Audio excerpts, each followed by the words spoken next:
Welcome দশম শ্রেণীর ছাত্রছাত্রীরা। এর আগের পাঠে আমি লম্ব বৃত্তাকার শঙ্কু অধ্যায়ের কিছুটা আলোচনা করেছিলাম। কি আলোচনা করেছিলাম একটু সংক্ষেপে বলে দিই। ধরো এই লম্ব বৃত্তাকার শঙ্কুর উচ্চতা h একক, তির্যক উচ্চতা l একক এবং ভূমিতলের ব্যাসার্ধ r একক। সেক্ষেত্রে আমরা আলোচনা করেছিলাম যে এই লম্ব বৃত্তাকার শঙ্কুর বক্রতলের ক্ষেত্রফল পাই আর এল কি করে হয়েছিল আমি বিস্তারিত দেখিয়েছিলাম, এবং এই লম্ব বৃত্তাকার শঙ্কুর সমগ্র তলের ক্ষেত্রফল অর্থাৎ বৃত্তাকার তলের ক্ষেত্রফল, ভূমির ক্ষেত্রফল প্লাস বক্রতলের ক্ষেত্রফল সমান পাই আর ইন্টু এল প্লাস আর। এবং যেহেতু এটি একটি সমকোণী ত্রিভুজ, সুতরাং আগের দিন আমি আলোচনা করেছিলাম যে এল স্কোয়ার সমান এইচ স্কোয়ার প্লাস আর স্কোয়ার হবে, সেটা আমি এখানে লিখে রেখেছি। আজ আমি তোমাদের সাথে আলোচনা করব এই লম্ব বৃত্তাকার শঙ্কুর আয়তন কত সে সম্পর্কে। আমি একটা পরীক্ষামূলক ভাবে এর আয়তনটাকে নির্ণয় করব। আয়তন বলতে বুঝবো এই লম্ব বৃত্তাকার শঙ্কুটা কতটা জায়গা নিয়ে আছে, ও যে জায়গাতে রয়েছে সেই জায়গাটা কতটা। তোমরা এর আগে পড়েছো আয়তন বলতে কি বোঝো সেটা আমি নির্ণয় করব। আমি একটু দেখাচ্ছি।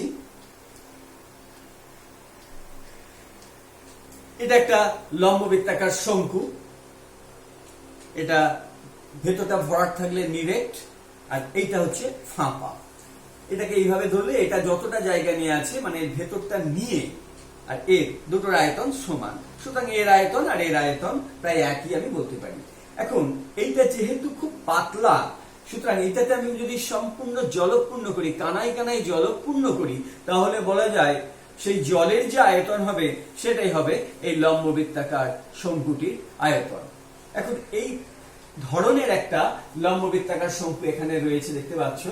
এই লম্ব বৃত্তাকার শঙ্কুর উচ্চতা যতটা, ঠিক সম উচ্চতা বিশিষ্ট আমি এখানে একটা লম্ব বৃত্তাকার চোঙ অঙ্কন করেছি। লম্ব বৃত্তাকার শঙ্কুর উচ্চতা h, লম্ব বৃত্তাকার চোঙের উচ্চতা h। আবার এই লম্ব বৃত্তাকার শঙ্কুর ভূমিতলের ব্যাসার্ধের দৈর্ঘ্য যা, লম্ব বৃত্তাকার চোঙের ভূমিতলের ব্যাসার্ধ একই, আর এটাও স্মল আর ধরেছি, এটাকেও স্মল আর ধরেছি। সুতরাং এর উচ্চতার সঙ্গে সমান, এর ব্যাসার্ধের সঙ্গে সমান। এখন এই ধরনের আমি যদি একটা লম্ব বৃত্তাকার চোঙ নিই, একটা পাত্র ফাঁপা চোঙ, আর এই ধরনের যদি একটা লম্ব বৃত্তাকার শঙ্কু, ফাঁপা শঙ্কু যদি নিয়ে এই ফাঁপা শঙ্কুটাকে কানায় কানায় জলপূর্ণ করলাম, জলপূর্ণ করে আমি এই লম্ব বৃত্তাকার চোঙে ঢেলে দিলাম। ঢেলে দিলে নিশ্চয়ই এটা পুরো ভর্তি হয়ে যাবে না, আমরা দেখবো এটা কিছুটা ভর্তি হয়েছে। আমি ধরলাম এই পর্যন্ত ভর্তি হয়েছে, অর্থাৎ এতটা ভর্তি হয়ে গেছে জলটা। এরপর আমি শঙ্কুটিকে আবার জলপূর্ণ করলাম, করে এখানে দিলাম, এতে ঢেলে দিলাম। ঢেলে দিয়ে তাহলেও কিন্তু এই চোঙটি পুরোপুরি জলপূর্ণ হবে না। তৃতীয়বার আমি এটাকে আবার কানায় কানায় জলপূর্ণ করে যখন এই চোঙে ঢেলে দিলাম, তখন দেখবো এই চোঙটিও কানায় কানায় পূর্ণ হয়ে গেছে। অর্থাৎ এই লম্ব বৃত্তাকার শঙ্কুর আয়তন হবে এই লম্ব বৃত্তাকার চোঙের আয়তনের 3/1 কেননা এটা 3 বার ঢেলেছি, তবে চোঙটি কানায় কানায় জলপূর্ণ হয়েছে। সুতরাং লম্ব বৃত্তাকার শঙ্কুর আয়তন একই উচ্চতা এবং একই ভূমিতলের ব্যাসার্ধ বিশিষ্ট লম্ব বৃত্তাকার চোঙের আয়তনের 3/1 হবে। এখন লম্ব বৃত্তাকার চোঙের আয়তন কত তা তোমরা এর আগে পড়েছো। এই লম্ব বৃত্তাকার চোঙের ভূমির ক্ষেত্রফল পাই আর স্কোয়ার, তাকে যদি এর উচ্চতা দিয়ে গুণ করে দেওয়া যায় তবে লম্ব বৃত্তাকার চোঙের আয়তন পেয়ে যাব। অর্থাৎ লম্ব বৃত্তাকার চোঙের আয়তন হবে পাই আর স্কোয়ার h, পাই আর স্কোয়ার ভূমির তলের ক্ষেত্রফল এবং h হচ্ছে উচ্চতা। তাহলে লম্ববৃত্তাকার শঙ্কুর আয়তন হবে ওর 3/1 অর্থাৎ 1/3 পাই আর স্কয়ার এইচ। এটা আমি এখানে লিখে রেখেছি, লম্ববৃত্তাকার শঙ্কুর আয়তন 1/3 পাই আর স্কয়ার এইচ। এখন এই ধারণাটাকে মাথায় রেখে আগের দিনের যে আলোচনা করেছিলাম এবং আজকে যে আলোচনা করলাম, এটাকে মাথায় রেখে আমরা কয়েকটি সমস্যা এবং তাদের সমাধান নিয়ে আলোচনা করব।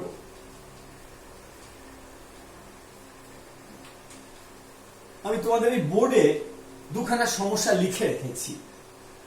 প্রথম সমস্যা হচ্ছে একটি লম্ববৃত্তাকার শঙ্কুর আয়তন এবং পার্শ্বতলের ক্ষেত্রফলের সাংখ্য মান সমান, অর্থাৎ এটার আয়তন যা হবে একক ছাড়া, কারণ সাংখ্য মানটা সমান, এর আয়তন যা হবে এর পার্শ্বতলের ক্ষেত্রফল অর্থাৎ এর বক্রতলের ক্ষেত্রফলের সাংখ্য মান তাই হবে। অর্থাৎ বলা যেতে পারে 1/3 পাই আর স্কয়ার এইচ সমান হবে পাই আর এল এর সঙ্গে। এটা আয়তন, এটা পার্শ্বতলের ক্ষেত্রফল, সাংখ্য মান সমান। এখন আমি উভয় পক্ষকে পাই আর দিয়ে যদি ভাগ করে দিই, তবে বাম পক্ষ হচ্ছে 1/3 পাই আর দিয়ে ভাগ করে দিলাম, আর এইচ সমান পাই আর দিয়ে ডান পক্ষকে ভাগ করলে এল। অতএব আর এইচ সমান 3L। এটা যে শর্তটা এখানে দিয়ে রেখেছি কোশ্চেনে রয়েছে, সেখান থেকে আমরা পেয়ে যাচ্ছি আর এইচ সমান 3L।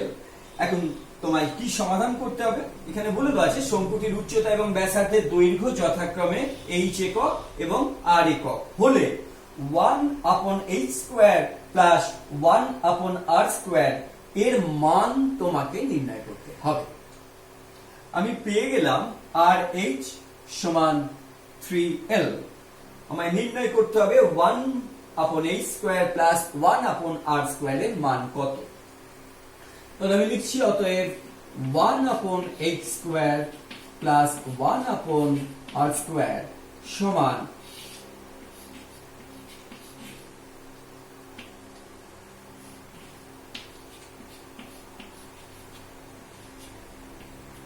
r² plus h² by h² r²। এখন আমরা আগে আলোচনায় দেখেছিলাম L² সমান r² প্লাস h² হবে। এটা যেহেতু সমকোণী ত্রিভুজ, এখানে লেখাও আছে h² প্লাস r² সমান L²। আমি এই h² প্লাস r² বা r² প্লাস h² এর জায়গায় লিখে দিতে পারি L²। আর h² r² এখানে আমি বার করে রেখেছি RH সমান 3L। তাহলে h² r² হবে, বর্গ করে দিচ্ছি উভয় পক্ষকে, 9L²। h² r² এর জায়গায় লিখতে পারি 9L²। লব হর উভয় পক্ষকে আমি L² দিয়ে যদি ভাগ করে দিই,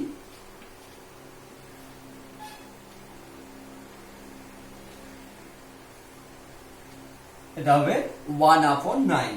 তাহলে আমার যে প্রশ্ন ছিল 1/h² প্লাস 1/r² এর মান কত হবে, আমি পেয়ে গেলাম 1/h² plus 1/r² is equal to 1/9।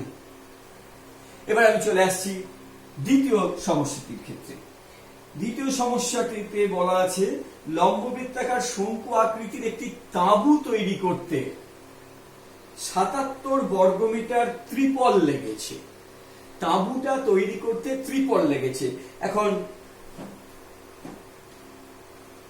ধরো এই ধরনের তাঁবুটা তৈরি করতে যে ত্রিপল লেগেছে, পার্শ্বতলের ক্ষেত্রফল তার মানে তোমাকে বলে দেওয়া আছে। এই ত্রিপলটা দিয়ে তাঁবুটা তৈরি করা হয়েছে, ভূমিটা নেই। এইভাবে তাঁবুটা তৈরি করা হয়েছে। সুতরাং এর পার্শ্বতলের ক্ষেত্রফল তোমাকে বলে দেওয়া আছে 77 বর্গ মিটার। বুঝতে পেরেছো? অর্থাৎ তোমাকে বলা আছে পাই আর এল সমান 77 বর্গ মিটার। তোমায় কি নির্ণয় করতে হবে?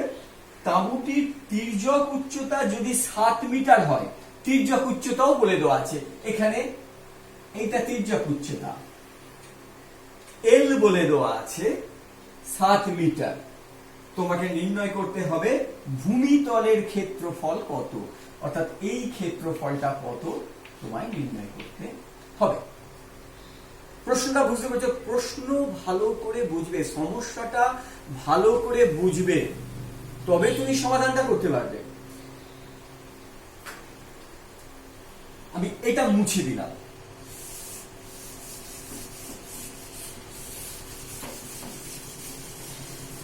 তাহলে এখানে বলা আছে তাঁবু তৈরি করতে 77 বর্গমিটার ত্রিপল লেগেছে, অর্থাৎ তাঁবুটা যেহেতু লম্ববৃত্তাকার শঙ্কু আকৃতির, তাই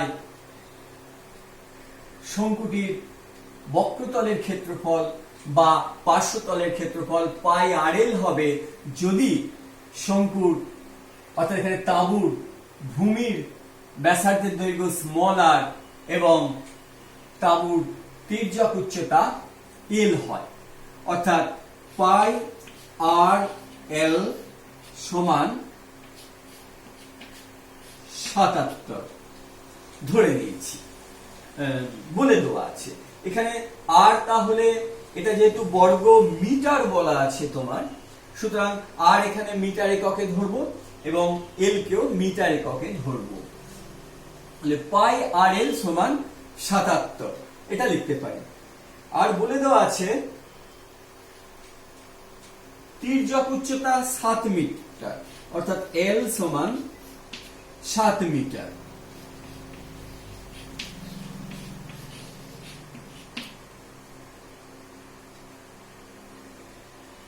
অতএব আমি এখান থেকে লিখতে পারি এই এল এর স্থলে 7 বসিয়ে দিলে পাই আর ইন্টু 7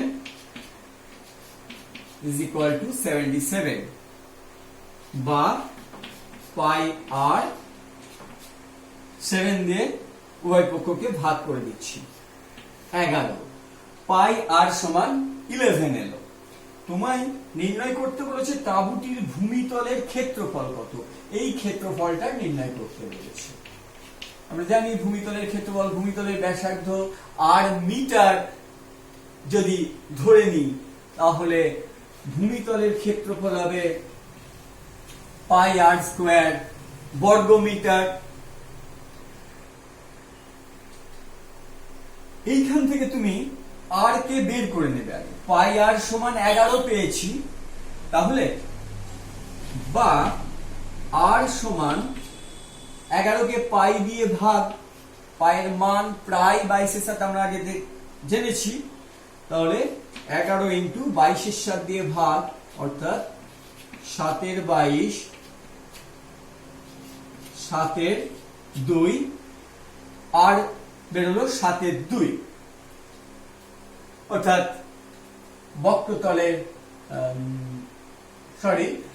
ভূমিতলের ব্যাসার্ধের দৈর্ঘ্য 7 2 মিটার। তোমাকে পাই আর স্কয়ার কত নির্ণয় করতে হবে।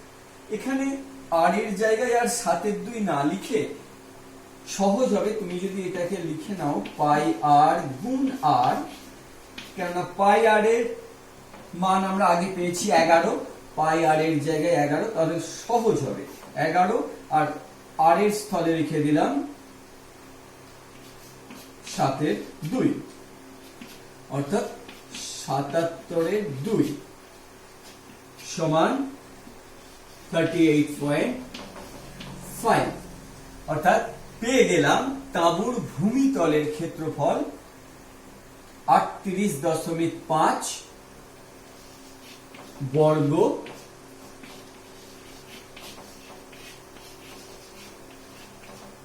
মিটার। এই দুটো সমস্যা তোমাদের যে গণিত পুস্তক রয়েছে পর্ষদের, সেখান থেকে তুলে দেওয়া। এর পরের পার্টে আমি আরো দুটো একটি সমস্যা সম্পর্কে আলোচনা করব। ঠিক আছে, ভালো থাকবে।